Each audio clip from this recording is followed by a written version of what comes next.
Je suis ravie de vous retrouver en cette rentrée de 2017. Je suis aujourd'hui avec Catherine Mellul, qui va donc être notre invitée sur 3 rendez-vous. Bonjour Catherine. Bonjour Sylvie. Merci beaucoup d'être venue nous rejoindre à Radio CHU. Catherine, la première des questions évidemment, ça va être qui êtes-vous ? Que faites-vous à Radio CHU ? C'est-à-dire surtout que faites-vous en général ? Alors, je vous aide un petit peu. On sait de vous Catherine que vous êtes un personnage important à la mairie de Gradignan parce que vous intervenez avec l'amour des gens. Cet amour des gens vous conduit aussi à mener différentes activités autres ailleurs. Et puis on sait aussi de vous que vous êtes très attaché à la région. C'est bien comme présentation ? C'est pas mal. C'est pas mal. Voilà, ça commence bien. Alors on commence par la région. La région. Vous êtes née ici ? Non, en fait, je suis née dans les Pyrénées. Enfin, j'ai un parcours un peu de voyage, on va dire. Je suis née dans les Pyrénées, dans un petit village qui s'appelle Aramitz, qui était connu à l'époque parce qu'il y a eu un tremblement de terre, malheureusement en 67, dont on a fêté là les 50 ans. Donc, je suis née à Aramitz, mais dès l'âge de... En fait, mes parents vivaient au Maroc, à Tanger, et ma mère est venue accoucher en France. Voilà, donc je suis née à Aramitz et je suis repartie à l'âge de 1 mois à Tanger, retrouver en fait la terre où j'ai vécu jusqu'à l'âge de 9 ans. Et qui en fait m'a construite. Je rappelle souvent qu'en fait c'est le Maroc qui m'a construit avec justement les couleurs, les parfums, la multitude des gens, le mélange, la tolérance à l'époque. Et donc j'ai vécu à Tanger jusqu'à l'âge de 8-9 ans. Puis je suis rentrée en France suite au tremblement de terre justement qui avait eu lieu en 67 à Aramis. J'ai vécu 1 année à Oloron-Sainte-Marie, voilà, près d'Arède, et je suis arrivée à Gradignan où je n'ai pas bougé. Géographiquement, on peut dire, depuis. Voilà, donc je suis arrivée à l'âge de 9 ans et demi, 10 ans, et j'y suis toujours aujourd'hui. Et aujourd'hui, vous y êtes impliquée ? Complètement, mais je crois que j'ai toujours été impliquée. Ouais. Puisqu'en fait, en préparant cette émission, puisque quand même, j'étais prévenue, donc j'ai pu un peu reprendre des notes pour... D'ailleurs, c'est très intéressant de se poser finalement sur sa vie et de dire, voyons, qu'est-ce qu'on a fait. Et j'ai trouvé que c'était très... ce retour en arrière et cette pause, en fait, est très instructive pour soi-même aussi. On devrait inviter tout le monde, en fait, à la radio. Voilà, vous devez inviter tout le monde, il faut le dire, je crois que oui, parce que ça nous pousse à un effort de mémoire. Hein.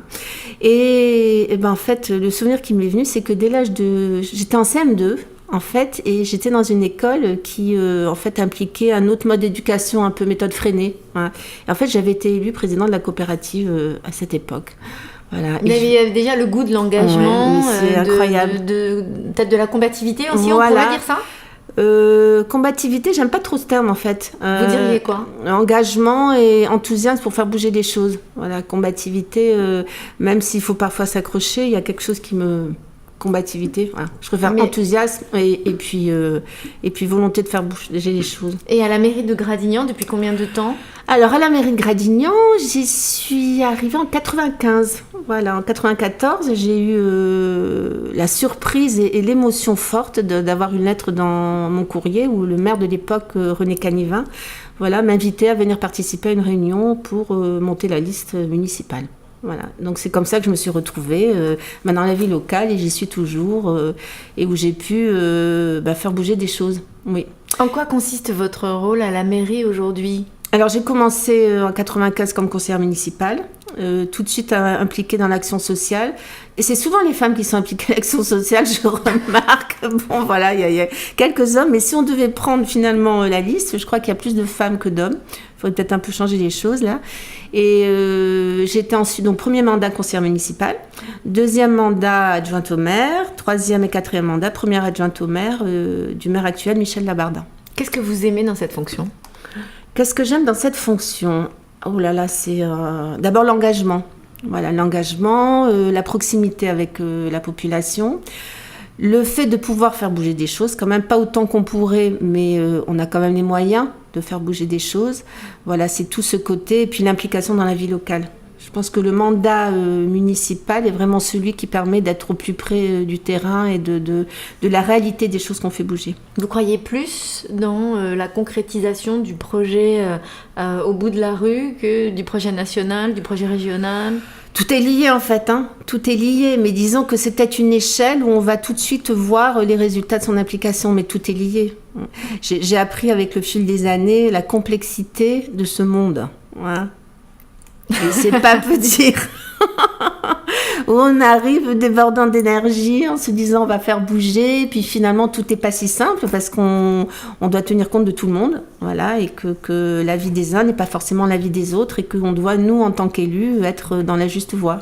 Qu'est-ce que vous visez? Quelles sont vos priorités dans cette action sociale? Quelles sont les choses pour lesquelles vous organisez le plus, vous réfléchissez le plus, vous essayez de saisir les forces que vous pouvez saisir pour faire avancer les choses? Alors déjà un point, ça devient de plus en plus compliqué, voilà, parce qu'il y a de plus en plus de personnes en fait en détresse, en difficulté. Il y a aussi le côté qu'on pense qu'on a la baguette magique, voilà, et qu'en fait en venant voir l'élu, tout va être résolu, et c'est pas si simple. Donc ça, il faut le faire entendre à la personne qu'on a en face et qui est dans ses difficultés, dans sa douleur et parfois sa violence aussi.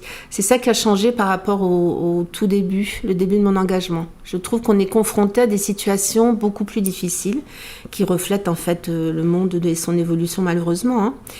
Et qu'est-ce que j'aime? C'est qu'on arrive quand même à faire des projets qui remettent du lien. Moi, je crois fortement au lien.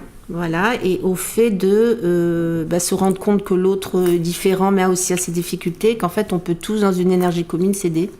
Donc, il y a eu un beau projet qui a été monté, dont je suis vraiment très heureuse. C'est une épicerie sociale, voilà, qui est maintenant... alors, je ne sais plus combien de temps, voilà, mon équipe serait là, on dirait non, mais c'est pas possible. Enfin, qui a, je sais pas, 4-5 ans, je crois.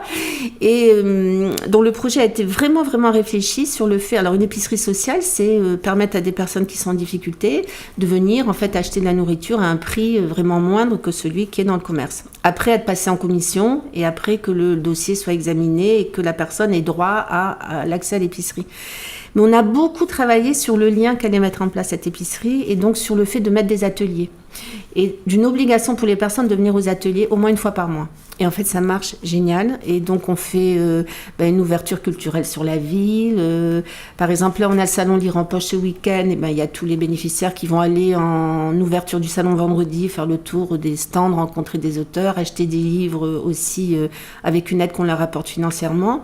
Il y a des ateliers de gestion du budget. Voilà, qu'on impose parfois pour certains parce qu'en fait, ils ont besoin de cette aide-là pour s'en sortir. Il y a des ateliers très joyeux de cuisine, voilà, où après les bénéficiaires mangent ensemble et où c'est un peu une cuisine du monde. Il y a du yoga, il y a de l'esthétique, voilà, comment apprendre à se préparer, à se maquiller pour se présenter à une offre d'emploi, etc. Du bric-à-brac. Comment récupérer des choses et venir avec ses enfants. Voilà, il y a tout ça. Il y a, là, on va faire un atelier, j'y tiens beaucoup. Il y a des arbres remarquables. Voilà, Gradignan a eu le privilège d'avoir des arbres remarquables, que ce soit reconnu là au niveau national. Et donc, l'idée, c'est d'aller avec les bénéficiaires d'épicerie, voir ces arbres remarquables. Il y en a un à proximité d'épicerie, avec le responsable des espaces verts et des arbres de la commune, et discuter de tout ça. Voilà. C'est une implication dans la ville. C'était génial. Finalement, vous êtes à un endroit où il faut accepter qu'il y a une partie à la fois frustrante quand vous avez des demandes, voilà, et de l'autre qui est une action extrêmement valorisante. C'est ça ? C'est cet endroit-là en fait, avec lequel il faut apprendre à vivre. Voilà. C'est cet endroit où parfois on est impuissant, parce qu'en fait on peut pas. Voilà, et la personne en face comprend pas qu'on puisse pas. Voilà, donc ça c'est parfois violent. Et puis à côté, tout ce qu'on réalise et dont on voit les résultats concrètement. Voilà. Depuis quelques années, depuis pas mal de temps maintenant, c'était venu suite à un jour une période de Noël où j'en avais parlé au maire en disant mais il faut faire quelque chose pour tous ces gens en fait qui sont en difficulté et tout pour qu'un moment festif. Et en fait, on a monté il y a longtemps maintenant un réveillon solidaire où on se retrouve en fait chaque année en période de Noël où on fait un repas festif avec un spectacle, des petits cadeaux pour les enfants et où on se retrouve tous dans la bonne humeur. C'est des choses comme ça ponctuelles qui en fait sont le lien du vivre ensemble. Et c'est des petites choses, voilà. Qu'est-ce que ça représente l'engagement pour vous ? Qu'est-ce que ça veut dire ? Qu'est-ce que ça implique ? Qu'est-ce que ça apporte ? Pourquoi c'est nécessaire ? Le mot engagement, vos actions, ça représente quoi dans votre vie tous les jours, Catherine ? Je pense que c'est... comment expliquer Même pour vous. Ouais.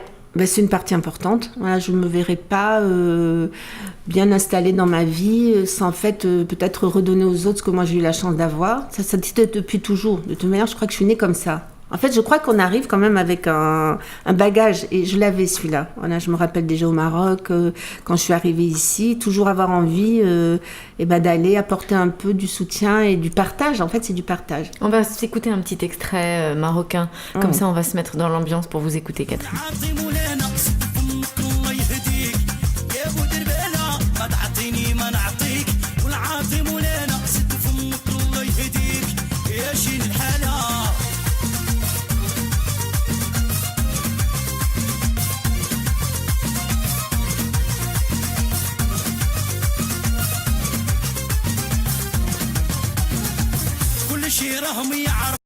Bon, on est dans les souks.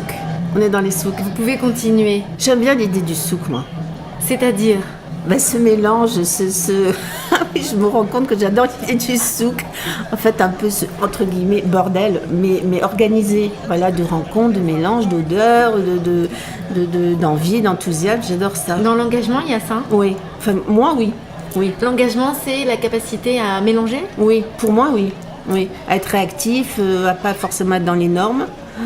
Du moins, je suis pas dans les normes. Je veux dire, quand on a commencé l'émission, je vous ai dit, vous n'arriverez jamais à me cadrer. On y arrive pour le moment, mais c'est ce mélange. On n'est pas que quelque chose. C'est quoi les normes ? Les normes, c'est le bien paraître, le bien faire, être politiquement correct. C'est un peu ça. Respecter peut-être ce qui... Ne pas déranger. Hein. Je pense que des fois, il faut déranger, il faut... être peut-être dans le... Je suis peut-être parfois trop idéaliste. Enfin, j'ai l'impression que je peux faire bouger des choses. Je suis encore peut-être un peu rêveuse. Mais Catherine, mais il faut le garder, il faut le garder ça. Pour pouvoir agir, est-ce qu'il faut pas ça si oui, on arrête moi je pense. D'y croire. Voilà. Mais des fois, j'y crois vraiment beaucoup. Donc des fois, je me dis bon, ouais, mais moi je suis d'accord. Il faut toujours y croire, même si ça paraît impossible, même si on bouge ça, on bougera un peu. Vous avez des souvenirs précis du Maroc, un moment particulier, une maison, une rue Alors j'ai des souvenirs précis. Alors ça c'est très marrant. J'ai fait un retour au Maroc en 2013 et j'ai retrouvé tous mes souvenirs de l'époque. C'est-à-dire ? Alors j'ai refait... Donc c'était un voyage super intéressant en fait et génial qui s'est décidé au dernier moment. En fait c'est ma famille qui vit à Paris qui faisait un retour sur les terres de l'enfance et il se trouve que c'était mon oncle et ma tante, mes cousins et j'ai dit mais mon oncle m'a proposé est-ce que tu veux venir ? J'ai dit oui et 15 jours après je me retrouvais dans l'avion Royal Air Maroc et on a atterri à Tanger, donc ma ville natale. Donc ça a été... Vous étiez jamais retournée ? Jamais. Ouais, et ça a été, j'ai retrouvé tout, quoi. Il s'est passé quoi quand la porte de l'avion s'est ouverte ? Je me suis dit, le vol s'est bien passé. Nous, l'atterrissage a été génial, donc tout va bien. Une très forte émotion. Et puis, l'impression de pas être partie. Mais ça, c'est souvent, c'est comme en amitié, ça. On peut ne pas avoir des amis pendant des années, on les revoit, c'est comme si on s'est quitté hier. L'impression que c'était ma terre, que c'était mon pays. Et donc, même si le Maroc a changé, Tanger est devenu une ville avec des immeubles, des infrastructures qui n'étaient pas le Tanger de mon époque. Mais j'ai retrouvé l'immeuble où j'ai vécu. Mes parents étaient pharmaciens, il y avait une pharmacie au Soko, voilà, et une pharmacie du lycée où j'y suis allée. J'ai retrouvé le préparateur avec qui on allait faire des parties de pêche sur les plages du Maroc où on sortait les dorades. Voilà, j'ai tout revécu. Il vous a reconnu ? Oui. Là, ça a été extraordinaire parce qu'en fait, j'ai été à la pharmacie, il n'était pas là, mais en fait, le pharmacien l'a appelé en lui disant « mais il y a Catherine Melune qui est là ». Et le lendemain, il est passé à mon hôtel, il m'a mis une enveloppe en disant « c'est Salem ». Et donc, on s'est appelé, on a été prendre un thé à la menthe et puis des pâtisseries... les pâtisseries du Maroc, là. Vous pleurez facilement, Catherine ? Ouais. Ça, sur des moments comme ça, sur des espaces comme ça, mais c'est compliqué de pleurer pour vous ? Non. Eh ben alors, faut y aller. Mais est-ce que dans cette terre, le Maroc, c'est ça aussi, c'est l'importance de la terre, l'importance du partage. Vous parliez des souks, c'est-à-dire du vivre ensemble tous les jours au quotidien. Est-ce qu'on a beaucoup à apprendre de ces cultures-là ? Je veux revenir sur la question d'avant, là, sur les émotions. Parce que je trouve on est à une époque où on n'a presque plus le droit d'avoir des émotions. Et qu'en fait, si on en a trop, il y a quelque chose qui ne va pas. Et on est la norme. On n'est pas dans la norme. Voilà. Et en fait, moi, oui, j'ai des émotions qui viennent facilement. Et on est souvent amené à devoir les retenir. Alors, des fois, ça me joue des tours, mais je les laisse aller. Et ça aussi, ça fait partie de ça. Et je m'en rends compte aussi, j'avais une discussion avec des médecins, là, qui parfois se trouvent mal à l'aise face à... quelqu'un qui a trop d'émotions et on a peut-être trop tendance à vite facilement prescrire peut-être des anxiolytiques ou des calmants pour faire taire ses émotions. Ça, c'est un sujet qui me... Peut-être que les gens qui viennent, justement, vous parliez de l'action sociale tout à l'heure, les gens qui viennent et qui finalement sont devenus des cocottes minutes, on peut imaginer que c'est parce que justement, toutes ces émotions, il a fallu les cacher pendant longtemps. Et puis les difficultés, alors là, il y a des situations démentielles. Alors par contre, les émotions, en tant qu'élue, j'ai appris à tenir la juste distance maintenant, parce que sinon, j'aurais jamais pu, sur le long terme, tenir. Voilà. Les débuts de mon mandat étaient compliqués, parce que justement j'avais des situations dramatiques que je prenais plein fouet et en fait j'arrivais plus à m'en sortir et il a fallu que j'apprenne la juste distance. De toute manière, pour pouvoir être efficace, il faut aussi qu'on soit dans la juste distance. Donc en fait les émotions, elles vont être plus sur ma vie à moi, sur mes événements à moi, où je vais en fait les laisser transparaître. Mais quand je suis face à des difficultés, j'arrive à avoir cette juste situation qui me permet d'avoir de l'empathie et agir, mais avoir l'énergie pour continuer, parce que sinon on s'écroule, quoi. Au Maroc, dans la culture marocaine, est-ce qu'il y a un peu plus de place pour finalement ce qu'on ressent vraiment ? Moi, je crois. Voilà, c'est des souvenirs. Moi, je crois. Ben oui. D'abord, ça s'exprime, ça. Enfin, c'est mes souvenirs d'enfance, là, mais évidemment. Ça transpire. On se touche, on parle, on est excessif aussi un peu. Alors, moi, il se trouve aussi que j'ai une culture, mon père juif, donc ça rajoute un peu dans l'histoire. On est toujours les plus beaux, les plus belles, les plus tout, quoi. Voilà, donc ça en rajoute encore. Oui, je crois. Ouais, je crois. C'est bon, là, en fait, ces souvenirs-là. Ouais. Mais c'est ce qui nous fait. Ça remplit. Ah oui. Et ce retour au Maroc a été extraordinaire. Et donc après, j'ai tout fait. On a fait Tanger, donc avec ce truc, quand vraiment vous êtes arrivé à l'aéroport, je ne sais plus le nom de Tanger, la température extérieure est de Tanger. J'ai filmé, donc je me le repasse des fois, ce film. Donc, vous parliez de la terre, des odeurs. C'était un attachement réel, pas seulement symbolique. Et vraiment, je reviens encore sur cette trame générique qui vous ressemble beaucoup, Catherine Mellul, c'est-à-dire, pour s'engager, il faut aussi être attaché. Oui. Il faut avoir il faut avoir de l'émotion, il faut vivre. Enfin, pour s'engager, il faut aussi avoir l'enthousiasme, et cet attachement à vouloir faire aussi. Vous avez 2 fils ? Oui, 2 fils. Comment on transmet ça ? J'ai 2 fils qui sont totalement différents. J'en ai un de 33 ans et un de 23 ans. Comment on transmet ça ? Je crois que ça se transmet sans qu'on s'en rende compte. Voilà, en fait, je me suis jamais posé cette question et je me rends compte que je leur ai transmis plein de choses. Dans le rapport avec les autres, dans l'écoute, dans la joie de vivre aussi, dans l'enthousiasme, voilà, dans le fait de s'enthousiasmer pour plein de choses et puis de savourer cette vie qui est là, quoi. Même s'il y a des difficultés, on en a tous. Donc je crois que on se pose pas la question. Ça, c'est une bonne question, Sylvie. Merci. Va que je réfléchisse. Parce qu'en fait, il y a des choses qui se font naturellement, finalement, sans qu'on mentalise et sans qu'on intellectualise. Ça aussi, c'est une autre partie de mon... Vous croyez qu'il y a eu dans la transmission de certaines valeurs, de façon de vivre à vos enfants, des choses qui avaient ce goût de votre enfance au Maroc, sans le décor? Ah oui, l'hospitalité, recevoir dans la joie, faire des ambiances colorées, oui, l'hospitalité. Il y a un truc très rigolo, un souvenir qui me revient là. Ça, c'est, je suis incapable, quand j'ai des amis, jusqu'à 6 personnes, ça va. À partir de 6, c'est impossible. Et donc, on me dit, mais combien vous êtes? Je suis incapable. Non, mais c'est incroyable, ce truc. Je suis incapable, je dois me reprendre à 15 reprises pour savoir le nombre, pour placer la table. Parce qu'en fait, je me dis, mais il y a toujours quelqu'un qui peut arriver à l'improviste. Donc, en fait, je fais pour 6, et si on est plus de 6, je fais. Et puis si quelqu'un arrive, il y aura. Et je crois que c'est des souvenirs. Voilà, au Maroc, c'était ça. J'allais avec mon père et après en France encore faire des courses, aller chez pâtissier acheter des gâteaux parce qu'évidemment, hein, la sucrerie, ça y était dans la famille. Et on va pas prendre 6 pour 6 personnes. On va prendre 12 parce que quelqu'un peut arriver. Et en fait, si quelqu'un arrive, il faut pouvoir lui offrir quelque chose. Donc voilà, ça c'est un truc qui reste ancré. À vie. Ouais. Et j'ai fait rire mes amis. Combien on est? Je sais pas. J'ai dit arrêtez de me demander. Je ne sais pas. Voilà. Donc on met les assiettes, on fait un buffet, et puis on voit. Vous avez des chats aussi, beaucoup de chats. Ouais, ça j'ai des chats de plus en plus. Comment ça, de plus en plus? Parce que aussi, on sait pas combien il y a. Alors là, on sait parce que j'ai décidé d'arrêter à 4. Voilà. Alors les chats, c'est une drôle d'histoire parce qu'en fait, j'ai toujours des chiens.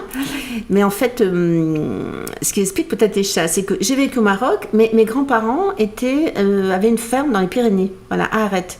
Et donc, en fait, je revenais tous les étés dans cette ferme où j'étais au milieu des animaux. Donc des chats, des poules, des lapins, des cochons, les chevaux, les vaches, etc. Donc j'ai eu cette ambiance aussi. Et en tant qu'adulte, après, enfant, on a toujours eu des chiens. Et un jour, il y a un chat qui est arrivé dans le jardin à la maison. Et les idées préconçues, les chiens et les chats, ça va pas. Mais en fait, il suffit d'y croire. Et puis ça va. Donc je me dis qu'on en a plein d'idées préconçues comme ça dans la vie. C'est l'action sociale, non? Voilà, qui doit revenir. C'est ça. Mais c'est ça. En fait, ça va.